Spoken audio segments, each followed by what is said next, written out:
Intent basically means a reason why somebody is visiting your website. There are a few things related which will help you to understand intent.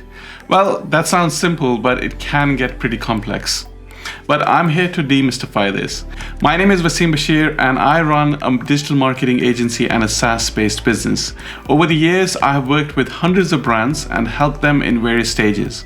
One of the things I look at is user intent. Let's start.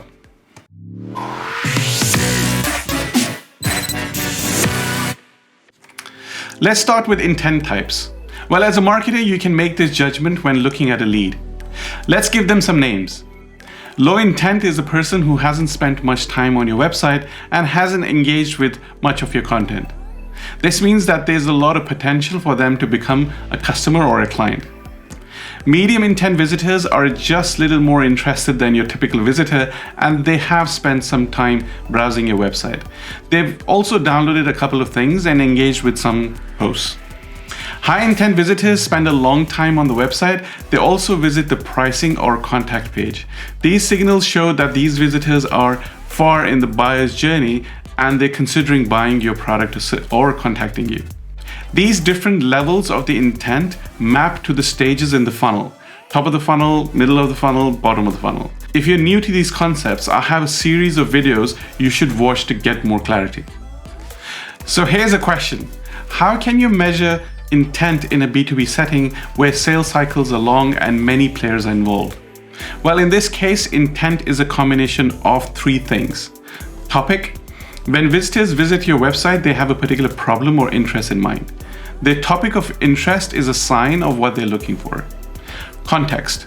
Context gives meaning to why somebody is visiting your website. Let's say they could be researching a topic or looking to buy. Based on their job title or position, we can determine the context of a visitor, whether they are a buyer or an influencer. Search data. In B2B marketing, search data can be used to understand intent.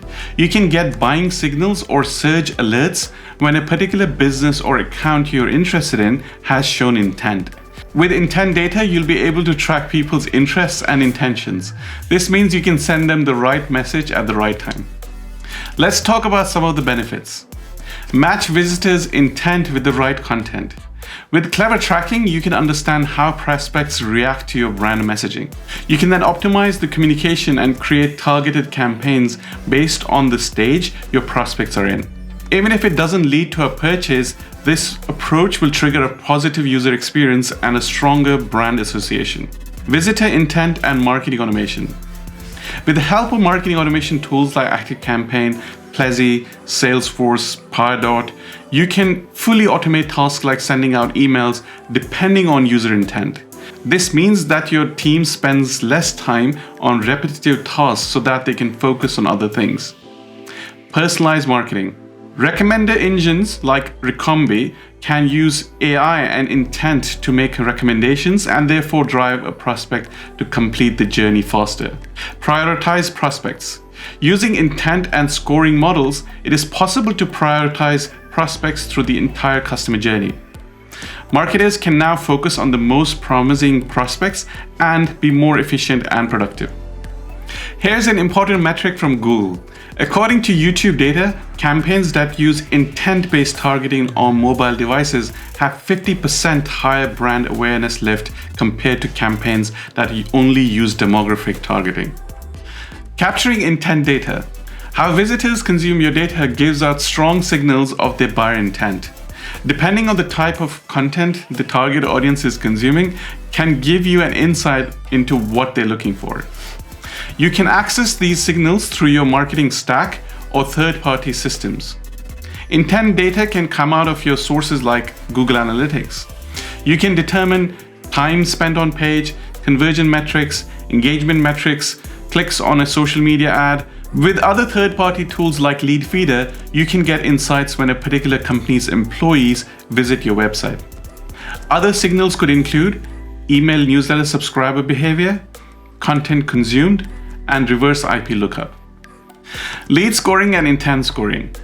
Lead scoring is a great way to check if the prospect matches your target audience. For example, things like company size, job title, industry, number of employees, location are great. but they do not give you a signal whether these prospects have intent to buy. With intent data and signals, you can create and build an accurate scoring system. In tools like ActiveCampaign, you can score when a visitor visits web pages or when they click certain links in an email. With intent data, you can take your B2B marketing to a whole new level. Let's talk about the elephant in the room, B2B buyer intent data. B2B buyer intent data is an aggregated data set that signals which companies are active in the buying cycle. When a potential brand visits or interacts with content related to your product, service, or industry topics on multiple websites and social media, it sends a clear buying signal captured by companies like Bombora. Bombora is a third-party intent data provider that collects massive demographic and firmographic data. They capture intent signals from a B2B online universe spread across multiple content sources, constantly monitoring consumption of over 7,000 business topics. They use what they call a data cooperative. Bombora isn't the only third-party intent data vendor on the block. Several other companies offer comparable solutions, including 6sense, ZoomInfo, and TechTarget. Each vendor has its unique differentiators and proprietary analytics tools. Here are some examples of external intent data. Increase interest in social pages, articles, posts in a particular segment from sources you do not own. Export of gated content from niche communities. Engagement on ads in a similar category related to yours. So what do you think, guys? Are you planning to use intent-based marketing in your next lead generation campaign? Let me know by dropping a comment below. To get more valuable videos and free resources, please subscribe to my channel. I look forward to seeing you in the next one.